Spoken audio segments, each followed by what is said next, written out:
Hoje eu preciso que você preste bastante atenção nesse vídeo. E sim, mais uma vez nós vamos falar dele, Alexandre de Moraes. Hoje, como você deve saber, o Alexandre de Moraes foi sancionado pela Lei Magnitsky. Magnitsky do amor. Parei, o assunto é sério. Mas o que é de fato, a Lei Magnitsky? Basicamente é uma lei criada pelos Estados Unidos para poder sancionar pessoas que são responsáveis por violar direitos humanos e corruptos ao redor do mundo. Antes que você fale, Nicolas, mas isso não está ferindo a soberania do outro país? Não, porque as sanções são aplicadas às empresas americanas que tiverem contato com quem está na lista. E impede, por exemplo, a entrada do Alexandre de Moraes no próprio Estados Unidos, ou seja, sobre o próprio país deles. Além disso, Itaú, Bradesco, Santander, Banco do Brasil, Nubank e Inter, demais bancos devem bloquear contas, ativos ou cartões caso possuam vínculos com Alexandre de Moraes. Proibição de entrada no país, suspensão dos cartões como Visa e Mastercard, porque são de lá. Todo e qualquer banco brasileiro que estiver mantendo vínculo com ele estará sob risco, inclusive o Banco do Brasil, que é por onde eles recebem o seu salário. Mesmo ele dizendo que não tem conta nos Estados Unidos, que não tem nem intenção de visitar o país, o buraco é um pouco mais embaixo. Agora nós temos um juiz da Suprema Corte do nosso país, juntamente com Hezbollah, Hamas e Al-Qaeda. Grupos terroristas, mas não para aí. Bem embaixo do seu nome está o PCC. Exatamente. Nós temos um juiz exatamente na mesma lista de sanção, juntamente com o PCC. Então fica bem difícil, para quem diz que eles estão salvando a democracia e está numa lista literalmente com corruptos, com criminosos, com violadores de direitos humanos. Até mesmo porque não é só os Estados Unidos. Parlamentares da Europa pedem congelamento de bens de Moraes. 16 parlamentares da União Europeia. E outra, essa foi a primeira sanção. Podem ocorrer mais sanções, como por exemplo, impedir empresas americanas de prestarem serviço ao STF. E Nicolas, e daí? Isso literalmente pode tirar o site do STF do ar, impossibilitando o uso de plataformas eletrônicas e inviabilizando o trabalho do STF. E agorinha aconteceu isso aqui também. Tagliaferro, quem é Tagliaferro, Nicolas? Ele é ex-assessor do Alexandre de Moraes.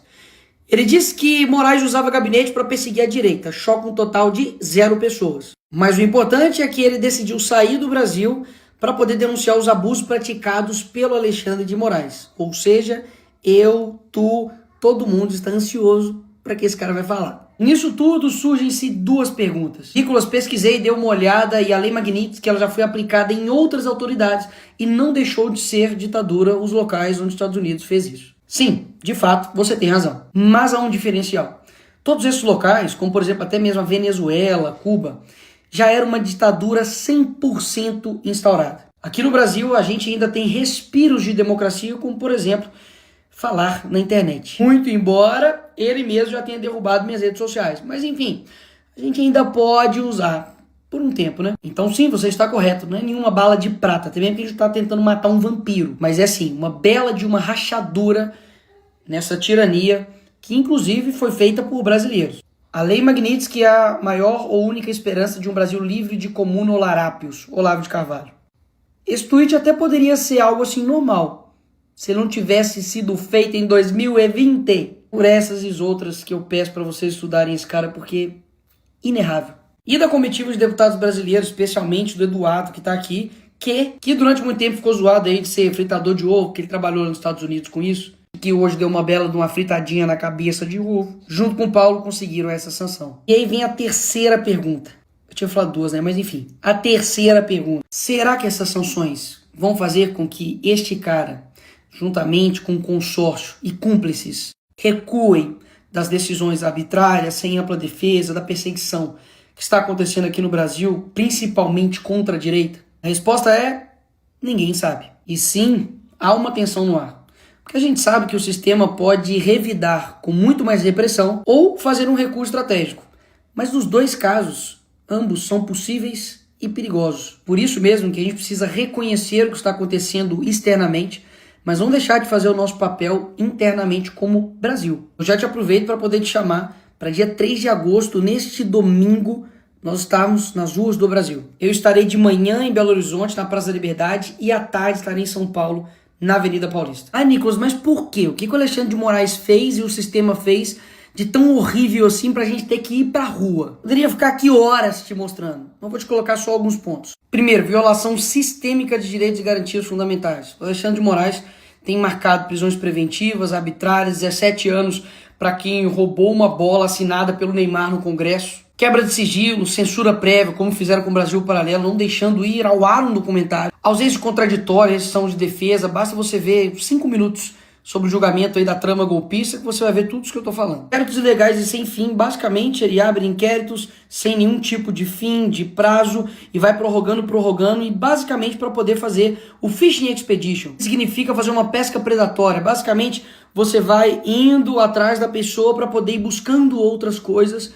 Isso não é papel dele. Se for, é o papel do Ministério Público, não dele. Medidas abusivas contra o ex-presidente Bolsonaro. E repito, você não precisa gostar dele, mas falar que isso aqui é normal, tá de sacanagem. Bolsonaro não pode dar entrevista. Ele não pode falar com o seu próprio filho.